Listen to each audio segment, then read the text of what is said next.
ओह यार यार ये कितनी औसम है यार। তো বন্ধুরা দেখতে পাচ্ছেন আমি পুরো শিয়ালদায় চলে এসেছি। তো এখান থেকে আপনাদের দেখাবো কীভাবে ধর্মতলায় যাবেন। সঙ্গে থাকুন, দেখতে থাকুন ধর্মতলায় কীভাবে যেতে হয়। তো ওদিক দিয়েও সামনে দিয়ে নেমে মতো শিয়ালদা দিয়ে যাওয়া যায়, কিন্তু আমি ওদিক দিয়ে যাব না, আমি যাব ব্রিজের তলা দিয়ে। যে ব্রিজটা দেখতে পাচ্ছেন সবাই, এই ব্রিজের এই তলা দিয়ে আমি যাচ্ছি। তো এই নিচে খুব অনেক দোকানপাট আছে, লোকজনও এই টাইমে ভালো লোকজন চলাচল হয় সকাল টাইমে। তো আমি এখন যাচ্ছি, দেখতে পাচ্ছেন পুরো ব্রিজের নিচ দিয়ে যাচ্ছি। তো এদিকে ভালো দোকানপাট বসে, সবজি টবজি সব রকমই বসে। তো আমি এখন এখান থেকে গিয়ে সোজা উঠবো নীলরতনের হসপিটালের সামনে, বাস স্ট্যান্ডের সামনেই উঠবো। তো দেখতে পাচ্ছেন প্রায় চলে এসেছি।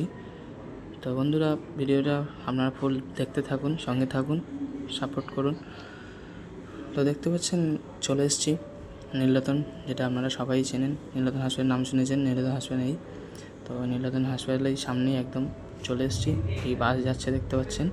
তো আমি এখন এই বাসের ওখানে গিয়ে, এখানে অনেক বাসই যায় ধর্মতলায়। তো জিজ্ঞাসা করে নিলে এবার আমি একটা বাসকে দেখে জিজ্ঞাসা করে নেব ধর্মতলা কোন বাসটা যাচ্ছে। তো আমি একটা বাসকে দেখতে পেয়েছি, জিজ্ঞাসা করছি। তো বললাম হ্যাঁ যাবে ধর্মতলা। তো আমি উঠে গেলাম, দেখতে পাচ্ছেন আমার সামনে একটা নিয়ে বসে আছে, আমাকে বারে দেখছিল। তো এসে আমি নেমে গেলাম ধর্মতলাতে নেমে যাওয়ার পরে আমাকে হিজড়ারা ধরেছিল অনেক, তারা আমাকে অনেক কিছু টাকা পয়সা চাইছিল। তো ওরা আমাকে হাত পা ধরে বিশাল করছিল। তো সেই মজা একটা আমার জন্য তো পুরো ক্রাশ খেয়ে গেছিলো মনে হয়। তো উঠলাম, সে ওদেরকে 20 টাকা দিয়ে দিলাম, দিয়ে চলে আসলাম ওদের কাছ থেকে। দিয়ে আমি সোজা যাচ্ছি, সোজা এই রাস্তা দিয়ে দেখতে পাচ্ছেন গাড়ি ঘোড়া সব দাঁড় করানো আছে। তো একদম সোজা যাব। তো আমি এদিক দিয়ে ধর্মতলা তো ছেড়ে বেরিয়ে যাচ্ছি। এবার আমি যাচ্ছি ডাল হাউসে দিয়ে। আপনারা যদি ডাল হাউসে যেতে চান তো ঠিক এইভাবেই যাবেন সোজা। আমি যেখানে কাজ করি ডাল হাউসে, আমি এখন সেদিকেই যাচ্ছি। আপনারা যদি কখনও ডাল হাউসে থেকে যেতে চান ধর্মতলা থেকে, ঠিক এইভাবেই যাবেন। দেখতে পাচ্ছেন ওই যে মসজিদটা আছে, মসজিদের সামনে দিয়ে যেতে হবে। সামনে যে বিল্ডিং, এদিকে বাম সাইডে যে রাস্তাটা আছে এদিকে যাবেন না, সোজা যেতে হবে।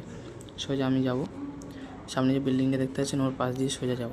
দেখতে পাচ্ছেন এইটা হচ্ছে কি ডালহৌসি যাওয়ার রাস্তা। এই দিক দিয়ে সোজা গেলে বাম সাইড দিয়ে চলে গেলে ডালহৌসি, সামনেও একটা রাস্তা আছে, যেতে পারবেন। তো আমি এবার যাব, আমি যে রুমে থাকি সেই রুমে যাব। চলুন বন্ধুরা দেখতে থাকুন, আমি এই রুমের দিকে যাচ্ছি, চলে এসেছি প্রাইভেট। তো আপনারা যদি ভিডিওটা ভালো লেগে থাকে সাবস্ক্রাইব করবেন, লাইক করবেন, সঙ্গে থাকবেন। এই আমি রুমের দিকে চলে এসেছি পুরো। এই যে বাম সাইডে বিল্ডিংটা দেখতে পাচ্ছেন, তো এই বিল্ডিংয়ের নিচে আমরা থাকি সব স্টাফ। তো বন্ধুরা সবাই সাবস্ক্রাইব